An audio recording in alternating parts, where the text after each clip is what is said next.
First thing you want to do is you want to look at the shape of the client's head, okay? Some people, the occipital bone really sticks out, really protrudes. You never want to put extensions on the occipital bone. When they sleep, it will rub. When it rubs excessively, you could get a bit of breakage. It's not comfortable for the client. So what I'm doing right now is I'm feeling her hair. You want to look at other things too. Different people have different scenarios that you have to work around. Do they have alopecia areata? In other words, like spots that have slight balding. You're going to have to work above that in order to cover it a bit. You need to look at how their hairlines are. Some people are very, very fine up in the hairline. Because you don't want to work directly to the hairline, you need to move the pieces back. So you really need to take a look at all these components. Wave, colics. You have to look at how the hair grows out of the head. Valentina's pretty straight up in terms of her hair just grows straight down from where it comes out of the scalp. Grows straight down from where it comes out of the scalp. There's other clients I could show you that when their hair grows in a different direction, you have to work your lock in the direction of the growth to work with it, as opposed to just going directly down, pulling against it. But I guess that's another class. You never want to get above the parietal bone if the hair is fine, which is the side here. You want to avoid any colic area. You don't want to work around that. So we never go too high up in the crown, and the only time I go high up on the sides may be in the very, very front. But you want to look at all these components of how you're gonna, it's like being a dressmaker. How are you gonna make your pattern? What have you got to work with? Where are you gonna go? I'm gonna start in the back with Valentina. And so just based on the observations of Valentina, how do you know where you're going to place the extensions? I know that I can place them all going straight down out of the scalp. I don't have to worry about any growth direction. I know where her occipital bone is, right here. So we're going to avoid this area. When I get in here, you want to come around here a little bit? She has her particular hair gets very fine under the occipital bone. So I'm not really sure if I want to go into that yet. I'm going to start above the occipital bone because of how fine her hair is underneath it. And at the end, if I feel like it looks too much of a difference, I may take some of these, split them in half, and that's why I have the glue pot here and the extension iron for the glue. I may take some of these and make very tiny pieces, because I don't want to put a big, this is a large extension, I don't want to put that into an area like this. That might be too much weight for the density of her hair in that area. And when you outweigh the hair, it's not good for the client's hair. So we know we're going to start above her occipital bone. I'm going to part just like a basic 4-quadrant part, get some of this hair out of my way. You also want good clips, nice strong clips. All your equipment you want, there's no such thing as good cheap equipment, really, quite frankly. If you have cheap clips, you'll have little pieces of hair kind of fall out and get in your way. Cheap combs can get kind of melted under high heat, and a lot of times you are working with flat irons. In this process, we don't have to do that right now with Valentina today because her hair is pretty straightforward, pretty straight down.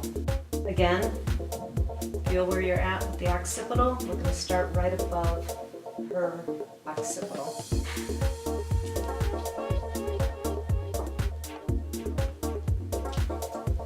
Got a little dance going there.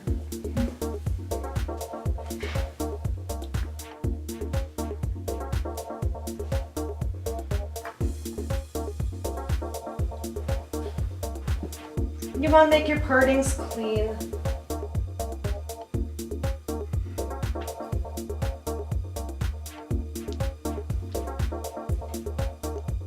And even.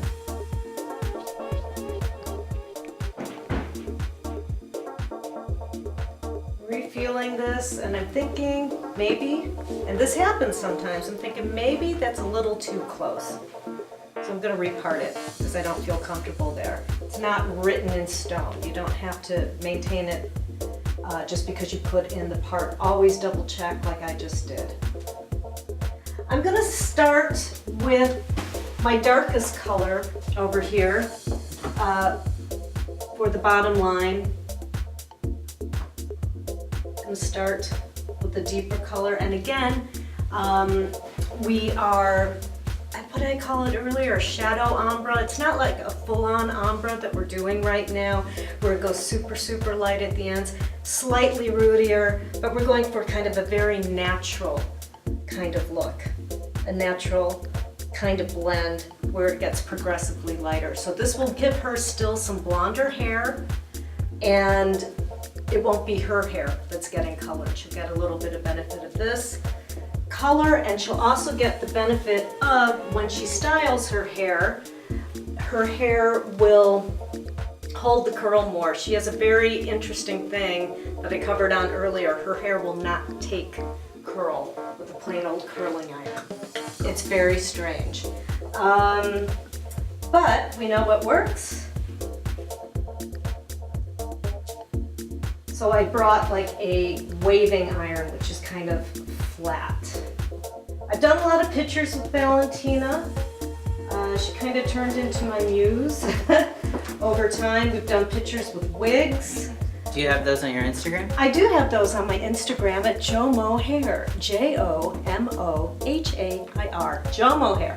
And yeah, we've got pictures of her in wigs and updos and all sorts of things. So I also, with these locks, with the locks here, the copper locks that I'm putting in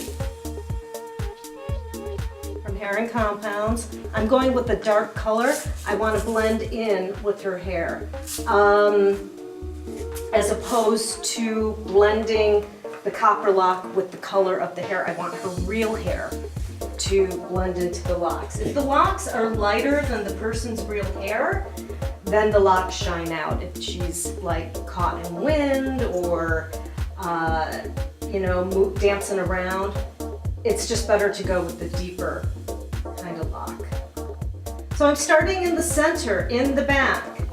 I'm lucky enough to have long nails where they do a lot of the work for me, where I can kind of separate. I'm gonna pull in close on here. I'm gonna get any little flyaway hairs out of the way. I do not want to go right up against her scalp with this lock. Can you see? I want to have a little bit of a drop on it because you want the hair to be able to move at the root. If it is right up against the scalp, when she moves her own hair around, when she sleeps on it, that can actually cause breakage. It's not comfortable, and so you want to avoid that. Here we go. Take our first extension, place it inside. Voila. I tap down on this. Make sure I have a little bit of room between the scalp and where the lock is. I take my jewelry making clamp with the thin nose. See, this is why I like these clamps too. Can you see how much I can see where I'm at? If something is thicker like this, I'll just use this for example, I have a hard time seeing where I'm at. Can you see that? Mm-hmm. So I like to take it a little bit finer. Voila, we have our first one in. So I'm just gonna go around and get a bit more of this happening here. I'm going to place these next to each other because we have a lot of length. The more length that you have, the more extensions that you need. You cannot get away with doing 50 pieces of hair on somebody and having long hair at the same time. They do not go together. I have clients that are like, oh, I don't want to buy, you know, like that many bundles, blah, blah, blah. But yet you want your hair to be 4 or 5 inches longer than your own hair. No, you're just going to have stringy hair hanging out. You can never cheat on that. And people will try to get you to do it. And that's where I usually tend to go into the conversation about having your hair look thicker will actually make it look longer. If you have very fine hair, just having more density fills it out more. So this one looks a little higher than that one. We're on a slight incline with the curve of the head here.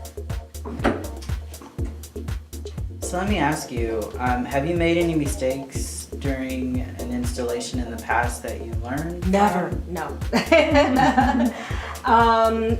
The mistakes that I've had, I've kind of covered already. Getting too close to the scalp can be uncomfortable for people, and not going with growth direction. And again, on this particular model, I don't have a way of showing you that.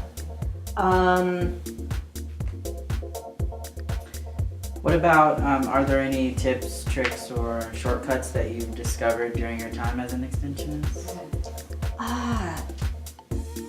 Having an assistant is a real shortcut, which we don't have today. If you have somebody working next to you that can hand you the pieces, load your hook, that's really awesome. By the way, I should probably show you this while I'm here right now. You don't want to take a section that is like double the size. You want your pieces to be about the same size as the lock. Does that make sense? The same width.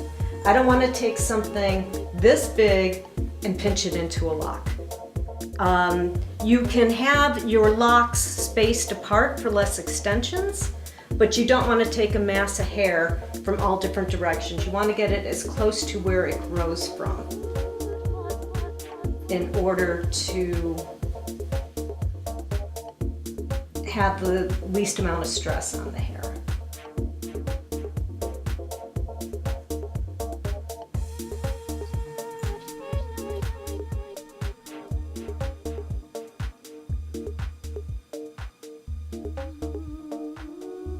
I think another thing in the beginning, before I started mending my own extensions, I don't know if I call it a mistake or a discovery. It took me a while to discover the ability to use the melting pot and the iron and to rebond my own extensions while working on the client. That was very important.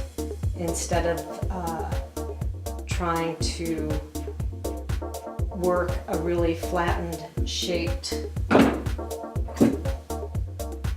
extension that I had been using on the client for say 9-10 months. It really is empowering to know how to rebound. So let's shift gears for a second towards the client-stylist relationship. How do you manage expectations? Well, you have to be brutally honest, you know. You have to do this type of maintenance, this upkeep on your extensions. And if you're not going to do it, you will have problems with the extensions. You know, there's no woman that has acrylic nails and goes out and gardens 7 hours on the weekend without gloves on. I don't know if they garden, but you know, you can't expect to put the hair under duress and not have it respond. That is important. They have to realize that they need to come back in when you tell them to come back in. They cannot delay an extra 2 months. You have to really do a thorough consultation where you go into all the details of color, texture. You have to ask them what they want. I mean, you can also tell them everything that I'm telling you to tell them, but you really have to listen.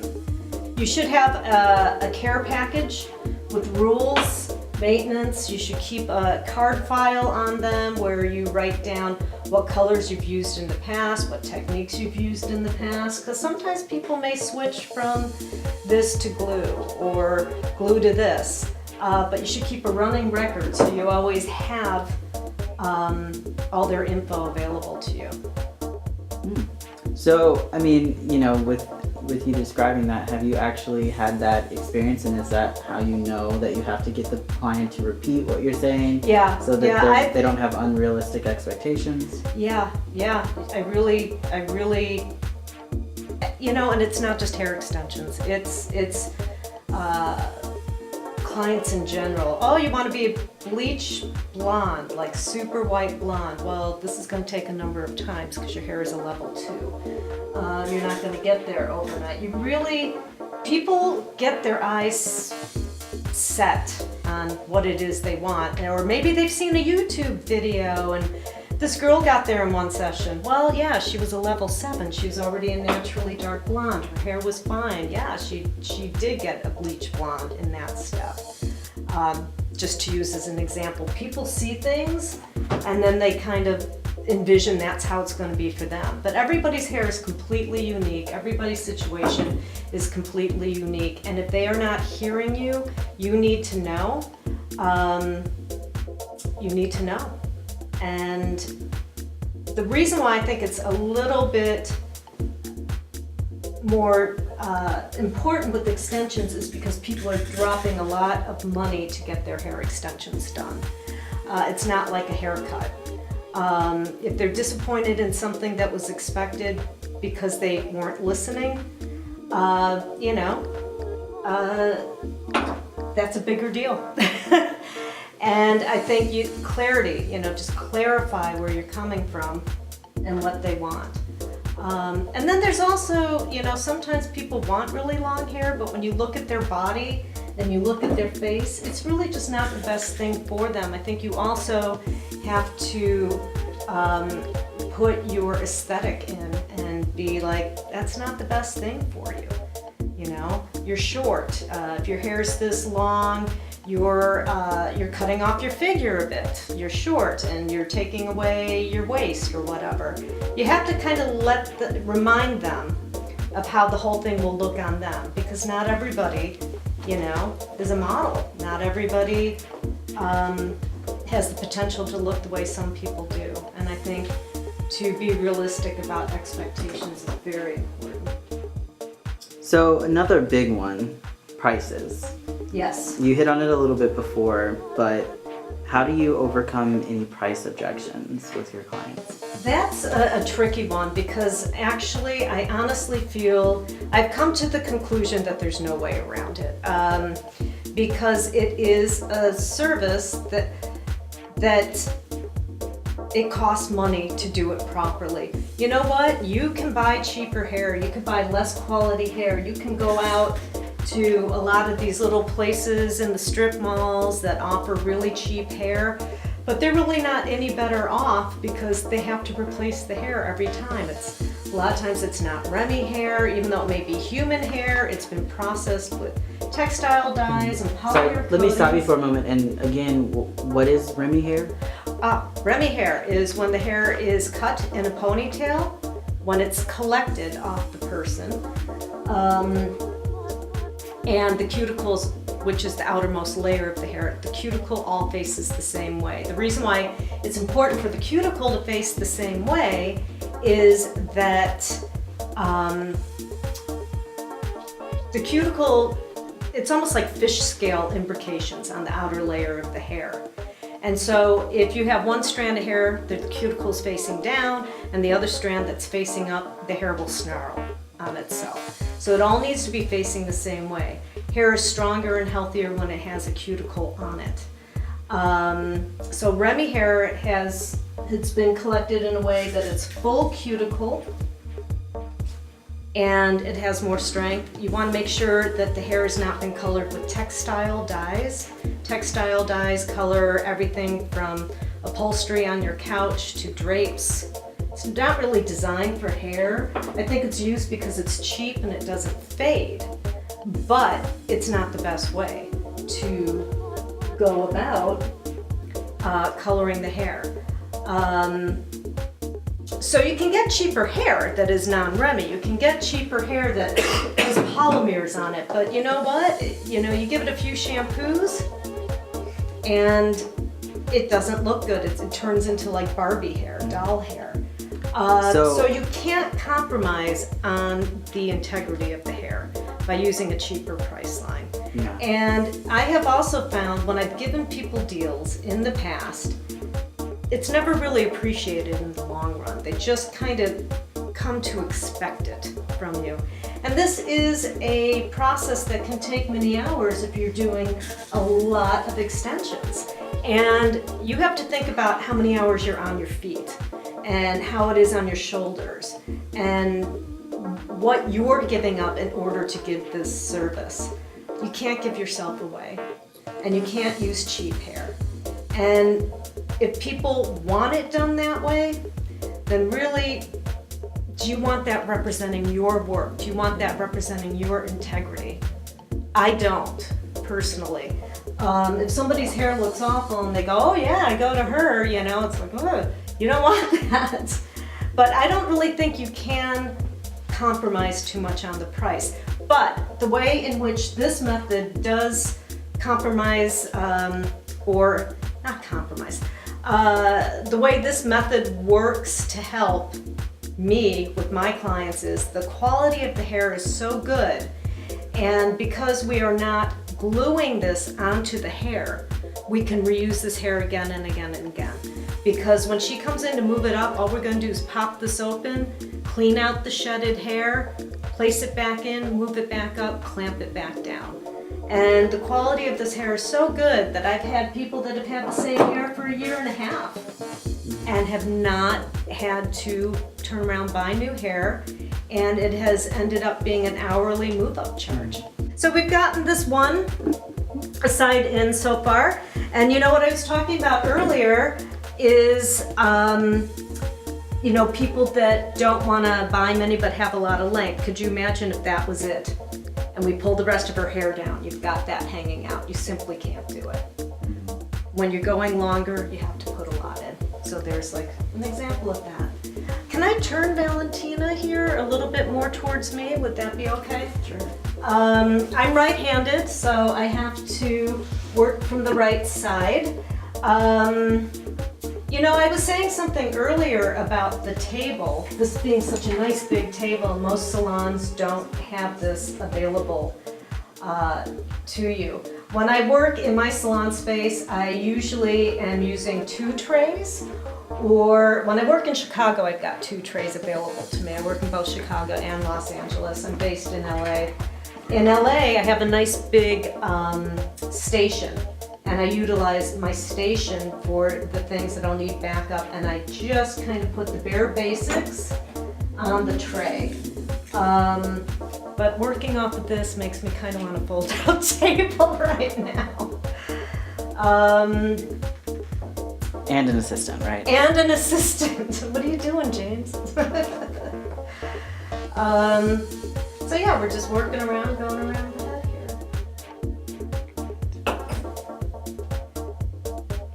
So now you've been on your feet for some time now. Any tips to keep in shape during the long hours that many extensionists face? You know, I think with like a lot of things, it's how you take care of your health. Good shoes. I never understood the high heel hairdresser. God bless them, they look great, but I personally, I can't do that. You can see I have very comfortable boots on. It's a little chilly in LA today. So I tend to keep the boots a little flatter. But the maintenance that I do is I do yoga. I also do Pilates and gyrotonics. These are forms of workout that actually stretch your body out instead of tightening and bulking. They tend to stretch you a little bit.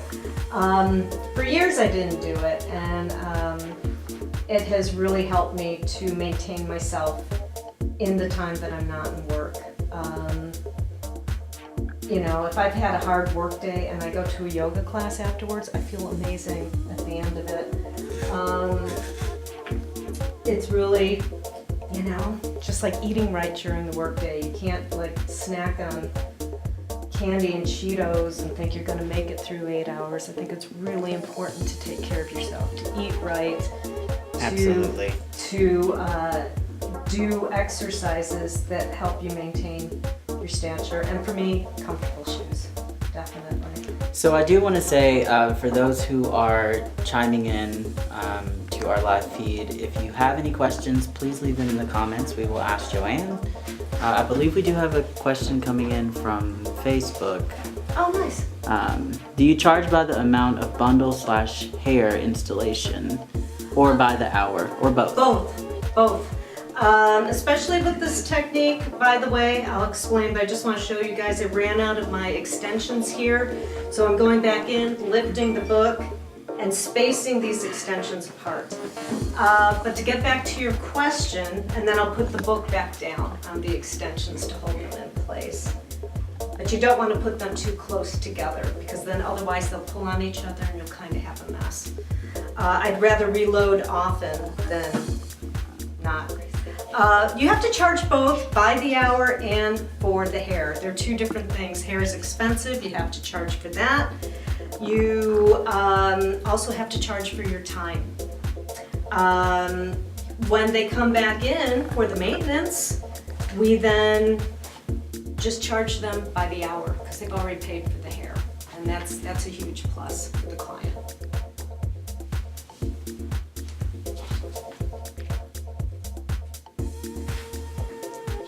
When people call in or have questions from Facebook, can you see where they're from?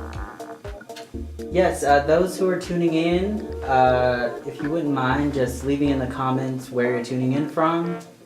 And again, if you have any questions, please let us know. So I actually should have shown you this, getting the bundle unwrapped. I tend to go from the bottom and unwind. It can get tangly, and if you hit a tangle, sometimes I've had to cut these open. So I'm going to show you how to do that so you don't cut the hair. You have to really,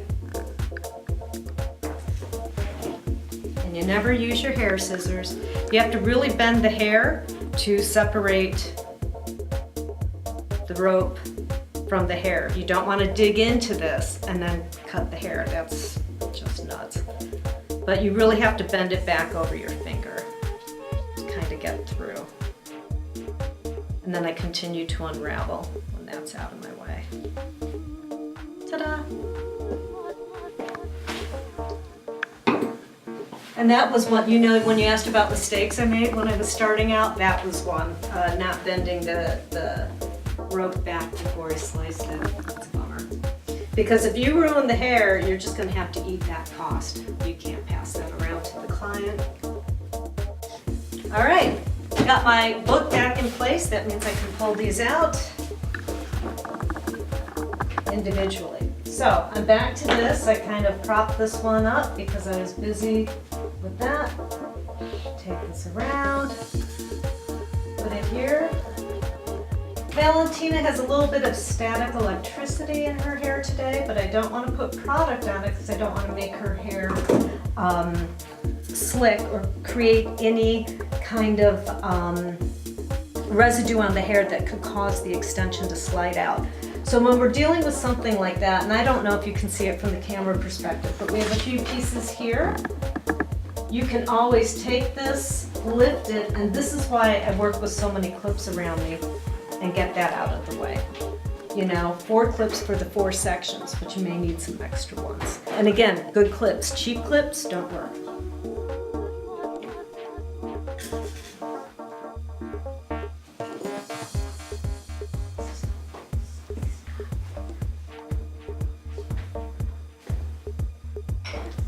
These people calling in, are they currently doing extensions? Or are they interested in getting into it? What's So those of you who are tuning in to the live feed right now, if you could just let us know if you are currently doing extensions or if extensions are something you're interested in, or if there's any questions that you have about Joanne's process. Again, she is installing the cylinder extensions. They're also known as I-tip.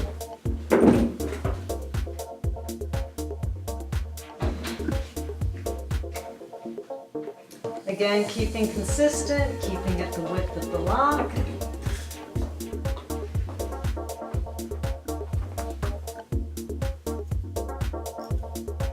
Got my hair in the way. My shaggy hair.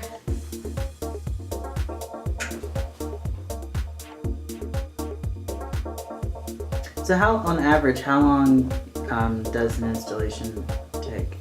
Depends on how many, okay, so this is a good example. It depends on how much I'm putting in. For long hair, am I thickening it, I'll have less because there'll be shorter pieces. If I'm doing it longer like I am today, it can take a few hours. Okay, with this, I clamped down and I didn't have that all the way. So this is a perfect, I didn't have the extension all the way into the lock. So this is a perfect place for me to show you how this piece of equipment works, where I take it, can you see? Mm-hmm. And I put it into the larger hole and I've just re-rounded this piece. So I'm gonna take that out, and this is how you move them up. You know, just pretend this has been going, 8 weeks later. And do it again. I'm gonna have to relatch this because she has a lot of little hairs here and will get kind of fuzzy. So I'm just gonna take it, and a person called in or communicated earlier about replacing locks. This lock, I'm using the same lock. Put that back in. There we go. But you can see how quick that is. We're not breaking down glue components, it's just boop, in and out. I think it's also good to address extensions that shed, because extensions do shed. Just like, you can lose an acrylic nail, just like you could, shed your own hair. Sometimes they do shed. And what I like about this technique is and it's not like it's shedding like in masses, you may lose one or two. But what I like about it is that when it is shedding, it's not beating up the regular hair. It just kind of slowly comes out. It's not hard on the hair if it needs to slip out. And different things can cause it to slip. If you're putting conditioner at the root, you don't want to do that. You must tell your clients to not condition it at the root. Do not use silicone-based products at the root, because it will make it slide, because it is like an oil. It is something that creates slide. So you don't want them to do that. You want to keep it off the root. And you also, when they are brushing their hair, you want them to hold their hair into a bundle and brush from the fist down. You don't want somebody to just take a brush and start treating it like it's its own hair, because if you hit any snags, you're going to pull on these. You're going to pull on everything. But if you have it in your hand, in your fist, and you're brushing through, if there's any snags, it's being prevented from pulling at the lock by your own hand. So it's very important. And so again, now I know you're capable of doing multiple types of application methods, but again, why is it that you prefer cylinder? I like cylinder because the hair is, I find it to be economical. I did more techniques for people before the 2008 housing collapse, actually. I had to kind of adjust because we were in an economic downturn, and it was a way of making it a little more affordable. I wasn't buying new hair every time, which means clients buying new hair every time, actually. So and then I just slowly really began to fall in love with it. And yeah, it's worked very nicely. I've also stated that a lot of my clients are people that have thin hair or thinning issues. I don't have a ton of people who go for a lot of extra length. I do have people that want extra fullness. And they're doing it because they're really unhappy with how their own hair looks. They're not doing it for a fashion statement. So it's a little more imperative to them. It's something that they work into their budget. It's something, that they, instead of going out and buying a new pair of shoes, they're maintaining their hair, if it comes down between one and the other. Again, I just found this method to be very economical compared to other methods. And again, it's not just the method, it is the product. Because you can get this method, but it's all about the hair, the quality of the hair. And that, comes from many different directions. It comes from how is the hair harvested. This company, Hair and Compounds, has their own factory in India. So they have their thumb right on it from the beginning. They're not going to, bazaars and buying bags of hair. They are right in at the very beginning. When it gets here to their space in Los Angeles, they go through every single hair. Diana goes through every single hair. She checks for everything, checks for, the shine. She washes it, checks for tangles, checks for, the word elasticity is the word I'm looking for. And they put it through mini tests. So this isn't going through the cheap, fast route. This is coming from a company that has its own factory and has its own set of standards. And if through processing of bleaching up, so on and so forth, it doesn't make it on the floor here. It does not make it on the floor here. After I found this company in the early 2000s, I quit going to other places. I did once out of a last minute opportunity to work on somebody, and we had to replace the hair. And I think we moved it up twice, and we really needed to replace the hair. And so, what kind of experience did you have with the hair? Like, what did the hair? What did it do Did it that we had to appear replace differently it? before when you were It purchasing tangled, it faded, it became very straw-like. And what first appeared to be wave ended up being just kind of matty. It just, and it wasn't long hair. It was like a shorter, funky shag type cut like mine, where it could be a mess,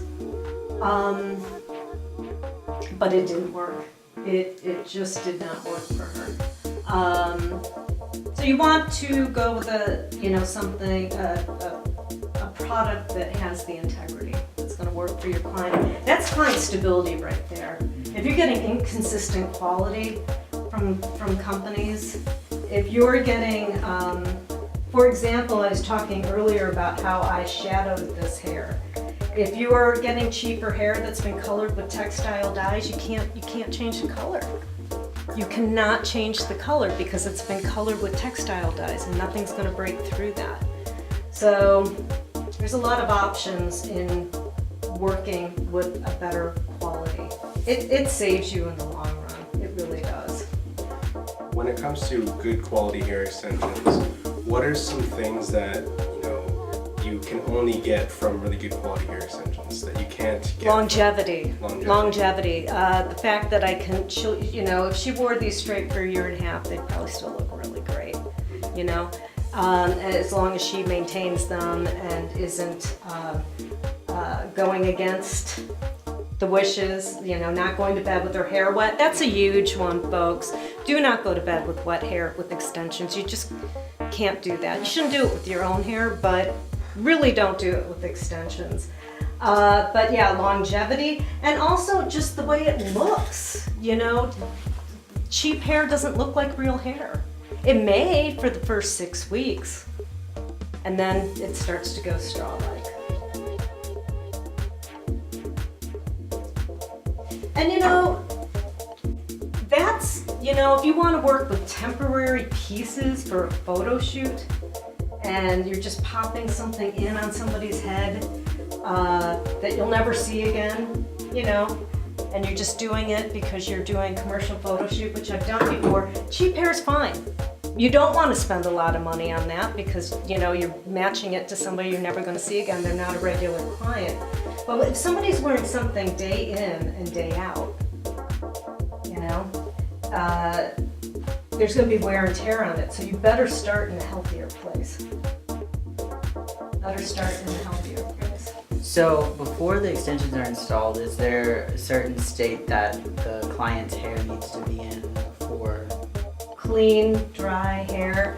We want to have it colored before we do the extensions. I don't want to put the extensions in and then color her hair 2 days later. I would rather have it done beforehand. Because if you have roots on somebody's hair and then you move the extensions up, what are you moving those extensions into? You might be moving it into a line of gray, and then you've got this much hair that's going to have gray under the lock. And so then when you move that up, then you're going to have this little line. So it's always good to do it beforehand. It's also easier to get to because it's a little further out. So Valentina, how does this feel to you so far? I only feel it here. I don't feel any heaviness. No heaviness? It's not pulling my head, no. Okay, so there's nothing pulling. Another little trick that you can do is twirl on the hair to see how much movement that you've got away from the scalp, because we don't want to get right on top of the scalp. You can also run your finger underneath to see if anything's sticking. You'll feel a loop if it's sticking. You can go in between these pieces. Can you see what I'm doing? Let me come around to this side instead. And if there was a loop here, you would feel it. She would feel it. But I can get my finger through on all of this, which means we don't have random hair coming in from all over the place. So that's our first row.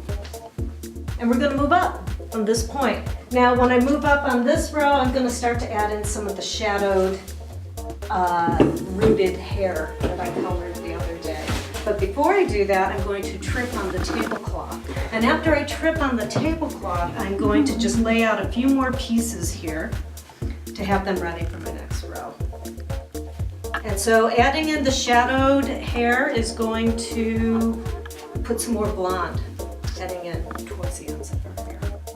Now, clients may also talk about, you know, the first night that they get their hair done, like because it's something new on their head, they may be like, it feels heavy, or you know, it just feels a little weird. You can say, go ahead and take an aspirin before you go to sleep, or an Advil. It's just them adjusting to it. It's, you know, you can totally do that if they're experiencing some heaviness or a little bit of, see, instead of pulling one, I pulled a couple, it just knotted.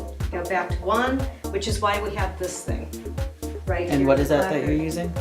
This is a placard, and it separates. You might have to get in a little closer. It separates the hair, so when you pull through, you're getting one piece. I cannot lay these down in a bundle like this on the table and pull from them without doing what I just did, where I created that knot there. This placard has little wires in it that face a particular direction. And in that direction, it kind of combs the hair through the process. So it just kind of comes out like that. Some people put the placards together. I feel like that's a little more tension than what I need. I just like to rest the book on top of it so it keeps them separate.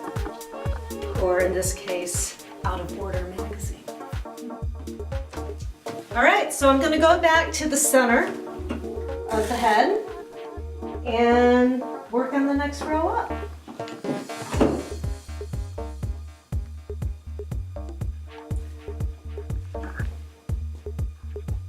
Sometimes people take a little gap in between the rows because we're started so high up because of the location of her occipital bone and because of the fineness underneath the occipital bone.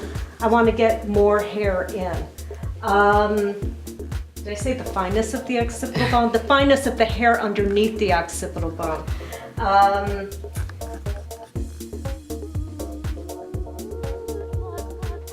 So I'm going to go right up on top of it and put the row in directly. Looking at her hair here, I do believe that when we're done, I am going to go under the occipital bone and do what I suggested earlier, which is break apart some of these and make smaller pieces to get in underneath. Because her hair's so fine underneath that area, I don't want to put too much weight. So for those of you who are tuning in, we're in-house here at Heron Compounds with Joanne Morrison, and she is installing cylinder extensions. And we're gonna actually take a break for a moment and let her kind of get caught up with some of the extensions that she's installing, and then we'll return to the live video when she comes back into more of the completed project. And then if you do have questions, be sure to save them until then, and we'll be back shortly. Bye.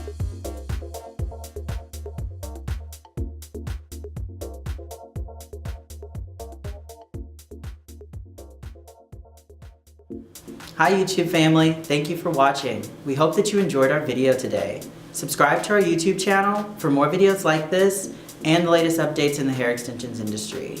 We'd also love to hear what you learned from the video today. Please leave your comments below, and we'll see you soon.